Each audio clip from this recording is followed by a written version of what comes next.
Hello everyone, welcome back to another episode of Mini Books Podcast with your host Gloria and Rogan, and today we are excited to dive into Special Book with you. We picked this one because it has really important lessons to share and we can't wait to talk about them. So let's get started. All right, so get ready because today we are diving into the world of storytelling with this book, Storytelling: Manipulation of the Audience, and that's by Daniel Anderson. Okay. We're going to really try to uncover how using stories effectively can boost your brand, presentations, just those everyday chats. What do you think? You know what's so interesting to me is that people think of storytelling as something, you read to your kids at night or you watch on TV. Right. But what this book argues is that it's really in this world that's so chaotic and noisy, it's actually the secret weapon to cutting through. So no more boring PowerPoint presentations? Is that what you're saying? That's what I'm saying. I am so there. Sign me up. But what is it about stories, especially now? What makes it so powerful? I think it's primal. If you think back to being a little kid and those campfire stories that would keep you on the edge of your seat, or even cave paintings, right? They're conveying wisdom and information. Wow. We are hardwired as humans to crave that narrative. We connect through these narratives. And Anderson's arguing that this ancient power is now really critical, especially for business success. Okay, I can see how that would really grab attention in a world where we're just bombarded with information constantly. Yeah. It's like our brains are craving that sort of connection. Exactly. And he even highlights in here, like even back in medieval Europe, the church used stories to maintain their authority. And it's this stark reminder that a good story, it can be so influential, right? Yeah. It shapes beliefs. It can shape behaviors. It makes you realize it's more than just entertainment, right? It really has a hold.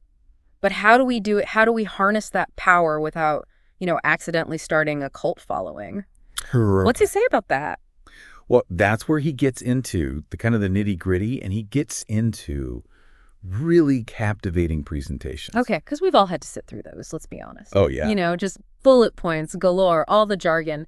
What's that secret sauce that takes a presentation from blot to brilliant? So instead of just like kind of bombarding everyone with information, data, he says, think about a presentation like a hero's journey. Ooh, I like where this is going. Like those epic tales. Okay. So you have your hero, there's a challenge to overcome. Right. And then ultimately a triumphant victory. Okay.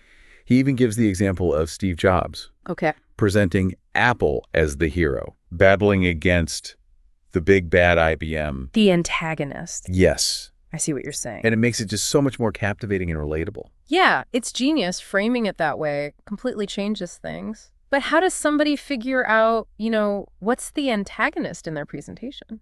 Well, he said, think about like, what is the problem or the challenge that you're trying to solve? Okay. So let's say you're presenting a new project management system. Okay.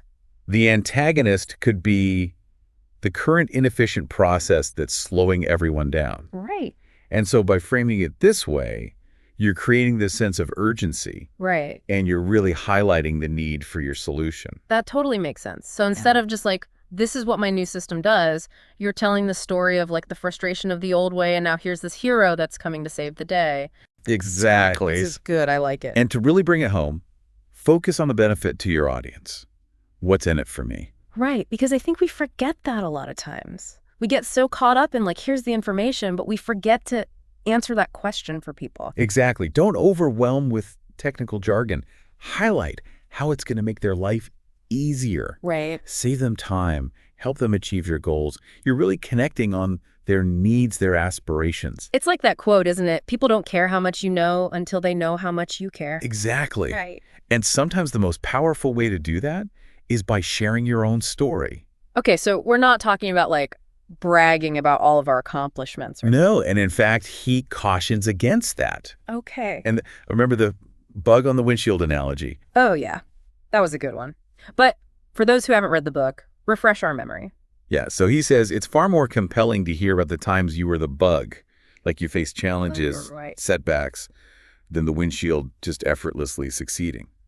So talking about your struggles, it makes you human, relatable, trustworthy. It's like letting people behind the curtain a little bit. Yeah. It's like, look, I'm not perfect. I've had obstacles. I've had those moments. Exactly. So it's being vulnerable and being authentic, I guess, is what it comes down to. Absolutely. And, he even suggests that you develop your personal signature story. Oh, So it encapsulates your experiences, values. But again, this isn't about crafting some perfectly polished narrative. This is about being genuine and sharing those moments that shaped who you are today. yeah. It's almost like you have this tool in your back pocket, and then you can pull it out at any point. Exactly. And you need to connect with somebody on a deeper level. But it's not just presentations, right? It's interesting you say that because you're absolutely right. It's not just presentations. Storytelling, it's like this versatile tool that you can use for marketing, for branding, even just like your everyday conversations. It's like they say, facts tell, but stories sell. Exactly. And I love this example. He talks about how a fragrance company, right, like instead of just listing out the ingredients, Right. they could weave this captivating story about where do those scents come from. Ooh, I love that. Like you're suddenly transported, right? Exactly. It's like, oh, Berber women harvesting argan oil from, these endangered trees in the Sahara Desert, or indigenous tribes gathering rare botanicals in the Amazon. Sorry to interrupt you guys. If you're enjoying this podcast, then don't forget to check out our official YouTube channel, Mini Books Podcast, and subscribe for more great podcasts like this one. You're not just selling a smell at that point. Yeah, exactly. Exactly. It's an experience, right? Here. You're buying a story. You want to be a part of that. And I think that's such a good takeaway for anybody, even if you don't, have a physical product. It's about what's that story behind your work? What are those elements that are going to capture somebody's imagination? Exactly. And he reminds us, though, too, that while this is really powerful, this isn't about replacing facts and figures. Sure. It's about enhancing them, making them more engaging, Right. and ultimately more memorable. So you're not saying abandon data-driven decisions and just go full-on fairy tales? No. Data still matters. Okay. But I think, if you think of it like a meal stories or the seasoning, they're not the main course, but they add that flavor and they make it all go down a little bit easier. Right. It makes it digestible. Okay. I like that. Exactly. So it's like, okay, I'm pitching a marketing strategy. I still need the data Yes. to back it up, but Yeah. then I can use a story to illustrate, like, here's the impact this could have. Exactly. Or like you could even use a story of like a previous campaign that used a similar approach and it was wildly successful. Right. Or you can tell a personal anecdote about a time when this type of strategy really made a difference. And I think that's a good point, even for those of us, in internal communications or, leadership. It's that, how do you get people on board with a decision or a new policy? It's, telling those stories to get them invested. Absolutely. And you think about like really effective leaders. They don't just, send out an email saying, here's our new policy. They use stories to convey that vision, to inspire their teams, even to navigate times when there's a lot of change or uncertainty. Right. Because people, especially right now, I think are craving. Yes. But they want to know, like, what does it mean and where are we going? And I think stories are so powerful for that. It provides that context, that meaning. It gives people a sense of shared purpose, which can be incredibly motivating, especially, like you said, during times of transition. It's like that saying, people don't buy what you do, they buy why you do it. Yes. So. And a good story, it really helps people understand that why. Okay, so we're talking about using stories everywhere. Everywhere. So how does this apply, like, for someone who, maybe they're building their own personal brand? Absolutely. So, sharing your origin story, those experiences that shaped, your career path or your values, it can create this deeper connection, if you're trying to attract clients or even collaborators. Right, because people want to know, like, who are you? Exactly. Why should I care? What makes you different? And I think a story does that in a way that, just bullet points on a resume, they just can't. Exactly. And it's like that example he uses of the pet product company where the founder, instead of just listing all the features of the product, he shared the story of how he even came up with this idea. Right. Watching dogs interact on the beach. It's so much more powerful. So much more powerful. Because, again, it's that passion, it's that authenticity. You're like, oh, this person's not just trying to sell me something. They really care. They have a mission. Yes, exactly. Which makes me think, how can we all use that kind of approach? So let's say you're a graphic designer. Okay. Maybe you talk about a childhood experience that sparked your love of design, or a project that really pushed you to develop a new skill. It's about finding that thread, that narrative thread that runs through your work. Mm-hmm. What are those experiences that have shaped your perspective and your approach? Which I guess brings us back to like the importance of having that signature story that he talks about. So it's like we need to develop that. It's such a valuable tool. Yeah. And it doesn't have to be this, grand epic tale. It can be just a simple anecdote that captures, the essence of who you are and what you stand for. And it's okay for that story to evolve. I like that it's not like, here's my story and that's it.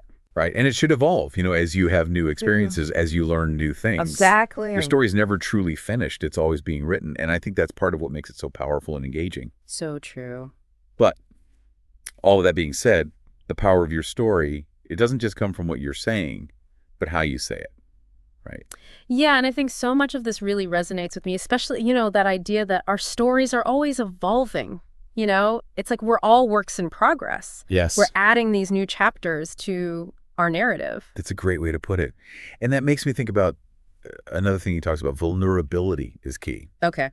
Like, it's so tempting to present this polished version of yourself. Mm-hmm. But I think as humans, we connect with authenticity. Right. It's those moments when someone shares a struggle they've overcome. Yes. And you're like, wow, I thought I was the only one who felt that way. And Exactly. Suddenly you realize we're all in this together, Exactly. And when you are willing to be that vulnerable, you give other people permission to do the same thing. Right. It creates this almost like a ripple effect of authenticity, and that is where those stronger connections happen. Yeah, it's about building that trust, and that understanding, which is just so important, I think, in any area of life, whether you're, leading a team, building a brand, or even just connecting with someone one-on-one. Absolutely. Absolutely. So as you're thinking about this book, storytelling, manipulation of the audience, I think the big question to ask yourself is, what is the story you want to tell? It's such a powerful question. And I love how this book gives us that practical advice to really make our stories count without, having to suddenly become Shakespeare. Exactly. Exactly. You don't have to be a wordsmith to be a good storyteller.